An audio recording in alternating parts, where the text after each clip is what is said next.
Welcome to another session of Personal Mastery Training. My name is Duncan Gachuhi, and I'm looking forward to us having another very involving and interactive session within the next 5 to 10 minutes.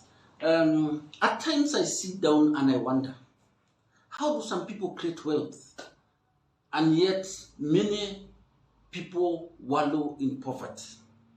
What is the problem really that nearly 90% of the people in this world wallow in poverty, whereas 3% possess nearly 50% of the world's wealth?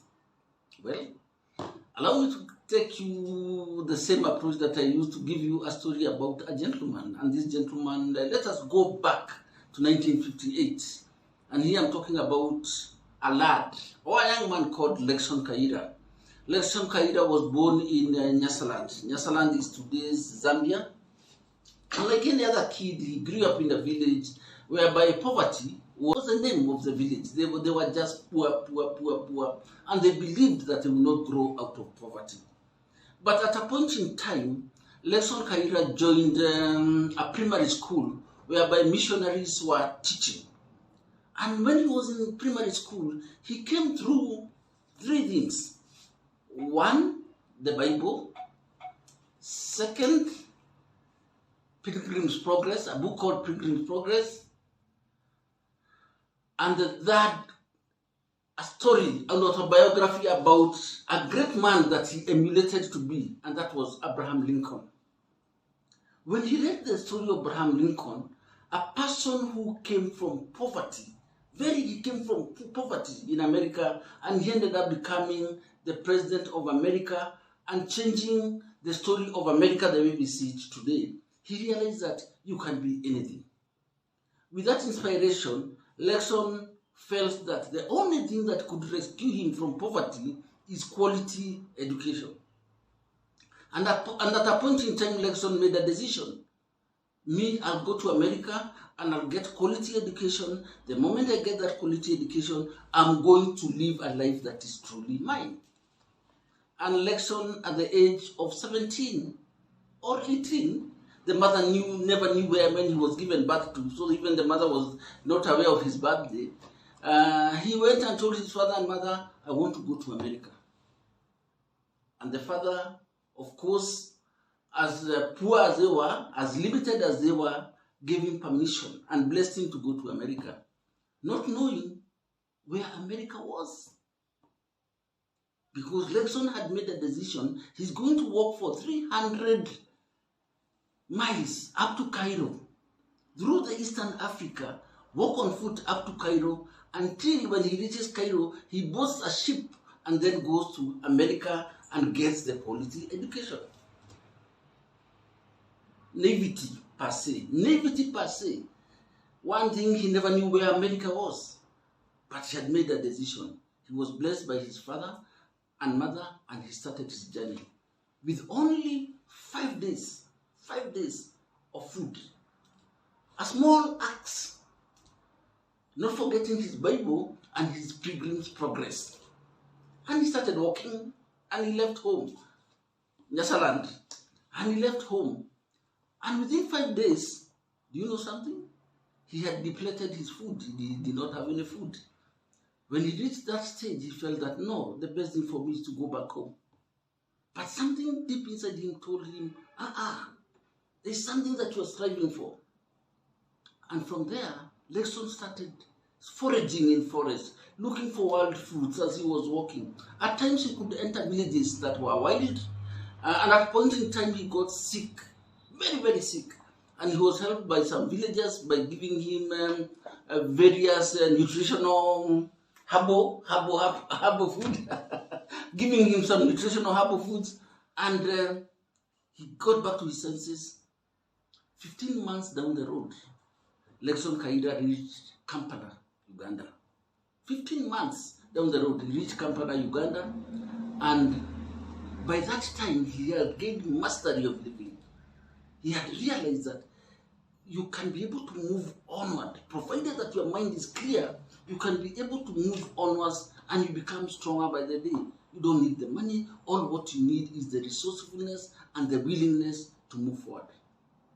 Of course, when he reached Kampala in 15 months, he was able to get odd jobs, and he would go to a library, and in the library, he saw a college in America, Skagit University College in America, and he applied to the dean of students.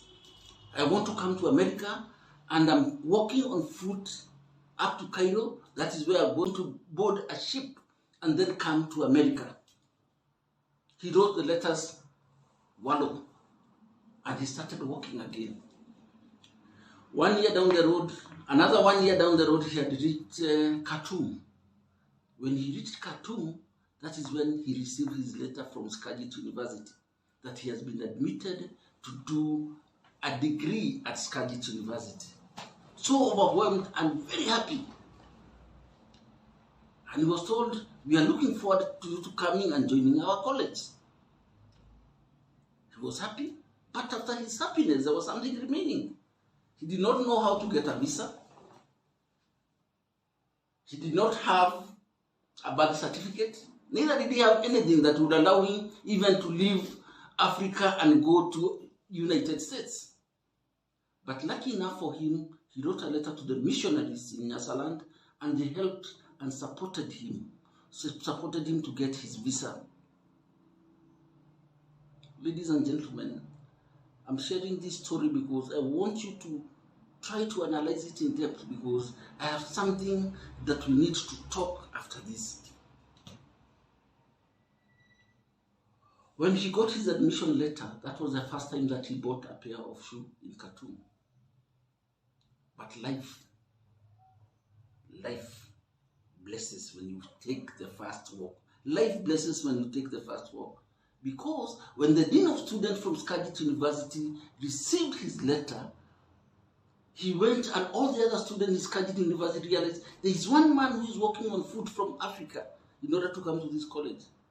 So all the students came together and they did a harambe. Harambe in the Kenyan context means that they started doing contributions. And the word spread of this African who is walking on foot to Skagit University.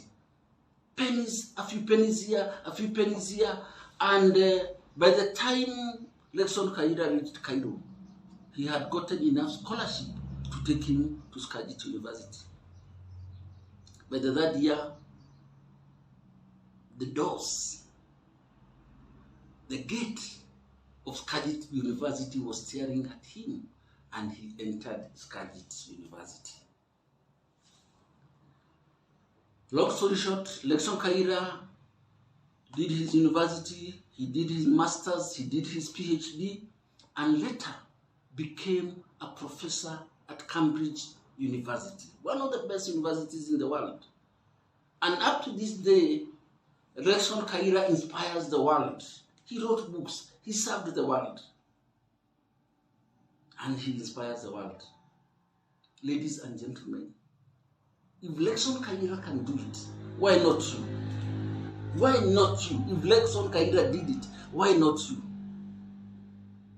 I want to spend the next few minutes challenging you.